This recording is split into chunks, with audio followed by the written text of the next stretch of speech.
Čau visiem Latvijā! Šodien izdomāju uztaisīt mazo video apkopojumu par to, kāds bleņķis šeit sadara, kas kur notiekās. Esmu šobrīd Detroitā. Šī ir mūsu māja, kur mēs dzīvojamies. Esmu pie cilvēka, ko sauc Stīvs, kurš nodarbojas ar luksus jahtu īrēšanu dažādiem pasākumiem. Pie viņa teiks padzīvošos kaut kāds dažas dienas, lai iepazītos ar lietām, kas ir Detroitā. Bet es gribēju ātri izstāstīt, ko es daru, kas te notiek, kāpēc te esmu un vēl visādas citas lietas.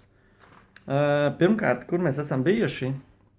Mēs, es domāju, mēs esam atlasīti no visas Eiropas, kopā 45 cilvēki, no katras valsts viens cilvēks, kuram iespēja iepazīt 600 ietekmīgākos cilvēkus Amerikā un arī no pasaules. Esam bijuši Washington, D.C., iepazināmies ar prezidenta otrā līmeņa cilvēkiem, kuri pamatā organizē dažādas lietas gan Amerikā, gan pasaulē. Nosaukšu visus vārdus no galvas, es nespēju te visu atcerēties, ar kuriem, kas kur kā, tad jāvāk ārā vizītkartes. Bet tā ir milzīga iespēja ar visiem šiem cilvēkiem tikties, izrunāt dažādus jautājumus, kas tevi interesē, vai arī kas viņus interesē, un dalīties ar zināšanām, pieredzi. Protams, esam bijuši dažādās visādās filmās slavenās redzētās vietās, protams, pie Baltānām vairākas reizes un tā tālāk, ko es jums iepriekšos rādījis. Kā minēju, šobrīd esmu Detroitā. Detroitā mums ir iespēja iepazīties ar milzīgām kompānijām un cilvēkiem tajās, kur parāda, kā tiek dažādas lietas radītas, kā viņi to visu dara, kā organizē, iepazīstina ar tev svarīgiem cilvēkiem, lai tev būtu pēc tam vienkāršāk dažādas lietas izdarīt arī Amerikā.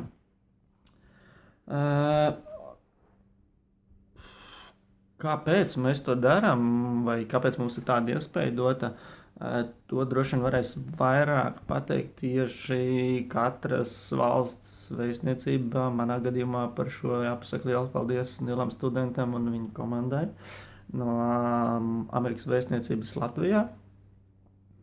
Viņi to izvēlējās, tik dot tādu iespēju, te es esmu.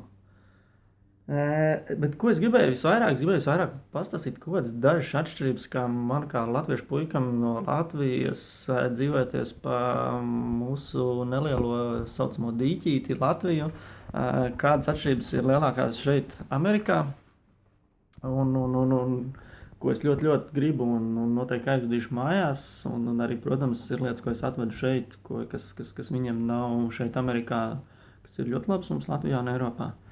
Viena no svarīgākajām lietām, kas ir marķējums. Marķējums tad, ja tu esi kļūdījies. Mēs Eiropā ļoti strikti uzliekam zīmogu. Ja tu reiz biji uzņēmējs, kļūdījies, tad tu tagad esi turpmāk tādā kā noziedznieks sarakstā, jo tev daudz kas ir liekts, ja par daudz ko vēl nākās atbildīt vēl 10-15 gadus. Šeit tā nenotiek. Šeit kļūda netiek marķēta. Šeit kļūda tiek uzskatīta kā skola, kuru pat ļoti augstu novērtē, pat ļoti daudz, kur, ja tu esi kļūdījies 1 vai 2 reizes, varbūt, atkarīgs no tā, kādi bijuši starposmi, tev pat dod vairāk iespējas nekā tad, ja tu esi pilnīgi tīrs un neesi nekur kļūdījies, jo kļūdoties cilvēks iemācās daudz vairāk nekā nekļūdoties. Tā, man liekas, ir viena no visvērtīgākajām atziņām, ko, ir dzirdēts, ka tā būtu jāuzskata, bet nav gadījies Eiropā to piedzīvot, ka tā reāli notiek. Tās, man liekas, reāli, ja mums cilvēki apkārt esošie uzskatītu kļūdu par labu mācību un iet tālāk un viens otram ticētu vairāk un neskatītos atpakaļ, tad mēs arī dzīvotu savu veidu Amerikā. Otra lielākā lieta, kas man patikās, kā šeit cilvēki viens ar otru komunicē un kā tu tiec uztverts dažādās vietās. Lai kur tu iet, vienalga restorāns, kafejnīca uz ielas, tu ej pa ielu pilnīgi svešā valstī un tevs laiks veicina. Ja mēs kaut nedaudz, kaut 10% no tā paņemtu mājās, mums dzīves prieks un dzīves labs sajūta uzlabotos mājās entākās reizes. Tas, man liekas, ir fenomenāli. Trešā lieta ir tas, kā viņi pārdod. Viņi tiešām ir reāli labi. Angliski ir tāds termins salesmeni, jeb pārdošanas cilvēki. Viņi ļoti labi pārdod, un tas ir tāpat grūtā vienā vārdā izstāstīt, bet man prieks, ka mēs diezgan daudz no tā mācāmies, un es domāju, tieši mūsu uzņēmumā, mūsu komandā piekopja šīs, nezinu, es tā teikšu, amerikāniskās tradīcijas, jau amerikānisko stilu, un godīgi teikšu, ka tas ir labs veids, kā tikt uz priekšu. Vēl viena lieta ir tas, ar kādu vērienu viņi skatās uz lietām, un tā arī ir ļoti svarīga lieta, ko es noteikti gribu aizvest mājās, lai gan mūs jau tā uzskata par diezgan trakiem un skatāmies kosmosā, kā cits saka. Tad atbraucot šeit un paskatoties to, ko mēs darām un kā viņi šeit dara, mēs ne tu neesam kosmosam, mēs esam vēl reāli bērni autiņi, un mums ir jāskatās vēl tālāk, vēl augstāk un vēl lielākā skatījumā, kas paver neiedomājams iespējas. Kā man te iet?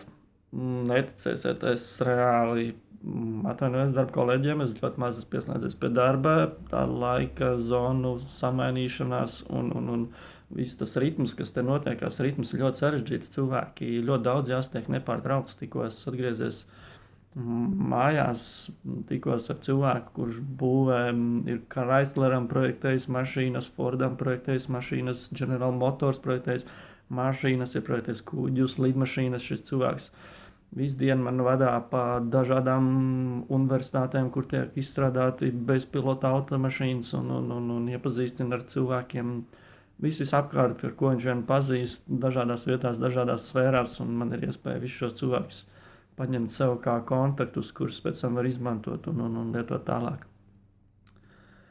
Jā, ļoti daudz ēdu. Viena no lielām atšķirībām amerikāņiem ir ļoti lielas porcijas, lai kas tas būtu. Ja jūs atbraucat uz Ameriku no Eiropas, tad, lai ko jūs ņemt, sakat, man vismazāko porciju, kas ir, un jūs tāpat tās pārēdīsieties. Es vēl vienreiz neesmu izēdis šķīvus, zinu, ka tas ir ļoti slikti, bet es fiziski te nevaru izēst šķīvu, tas ir nereāli.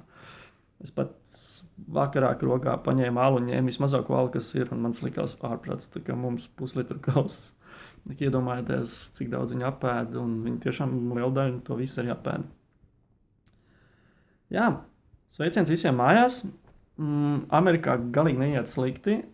Esmu iemācījies ļoti daudz lietas. Pats labākais, ka satieku ļoti spēcīgus cilvēkus, ar kuriem tiek nodibināti kontakti, kuri jau paver ļoti daudz iespējas, kuras mēs izmantosim arī tālāk. Tā kā sveiciens visiem, un gan jūs padošu ziņu vēlāk arī, ka būšu mājās. Ne, bet jā, brīvs kādu brīdi. Tieši kāds nāk ciemos. Tu ītāši sarunāšu, lai pasveicinu kādu, kas nāk ciemos.